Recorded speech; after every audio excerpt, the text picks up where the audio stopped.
اس صورت کے بارے میں رسول اللہ صلی اللہ علیہ وسلم نے فرمایا تھا، جناب فاطمہ کو بلایا اور کہا کہ نعیت الی نفسی، نعیت الی نفسی، کہ مجھے میری موت کا پیغام دے دیا گیا۔ یہ سورت جو نازل ہوئی سورۃ النصر، اس میں بین السطور میری موت کی خبر، اور وہ کئی حوالے سے۔ ایک مشن کیا تھا؟ مکہ فتح ہو اور مکہ میں اسلام نافذ اور غالب ہو جائے، یہ مشن تھا، یہ پورا ہو۔ اور جب کسی مشن پر کسی کو بھیجا جائے اور وہ کامیاب ہو جائے تو اسے واپس بلایا جاتا ہے۔ اللہ تعالیٰ نے اپنے نبی کو مبعوث فرمایا بالخصوص اہل مکہ کی ہدایت کے لیے اور بالعموم پوری دنیا کے لیے۔ مشن پورا ہو گیا، مکہ فتح ہو گیا، مکہ میں اسلام داخل ہو گیا، اہل مکہ نے اسلام قبول کر لیا۔ اب بھیجنے والا اپنے نمائندے کو واپس بلانا چاہ رہا ہے، تو اس میں نبی علیہ السلام کی موت کی طرف اشارہ۔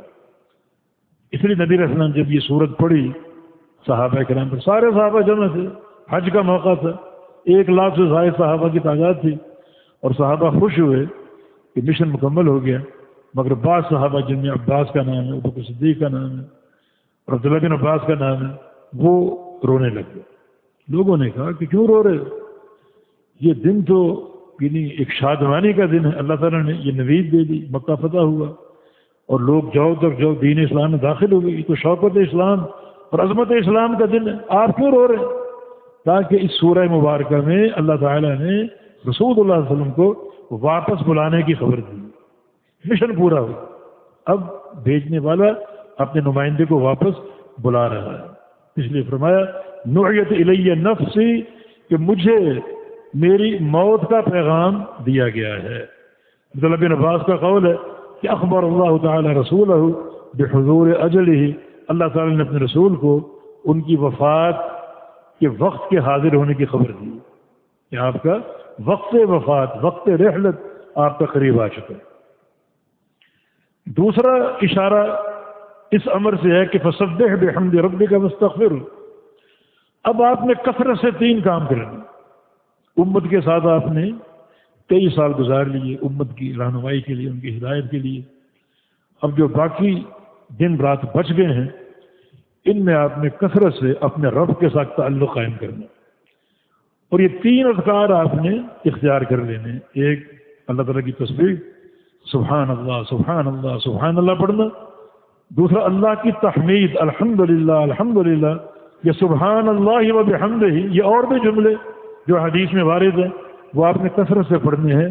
واستغفر، اور کثرت سے آپ نے استغفار کرنا، کثرت سے آپ نے استغفار کرنا ہے۔ استغفار جو ہوتا ہے وہ کسی بھی مطاف یا کسی بھی مشن کا آخری کام ہوتا ہے۔ ہر مشن کا اختتام استغفار کے ساتھ کرو۔ وبالاسحار هم یستغفرون، وبالاسحار هم یستغفرون، کہ جو قیام اللیل کرتے ہیں، رات بھر نفل پڑھتے ہیں، سجدے کرتے ہیں، قیام کرتے ہیں، جب وقت سحر آتا ہے، جو تہجد کا اختتامی وقت ہے، تو استغفار کرنے لگتے ہیں۔ اس مشن کا اختتام استغفار پر ہو۔ آپ نے نماز پڑھی، سلام پھیر لیا، اور سلام پھیر کے آپ نے کیا پڑھا؟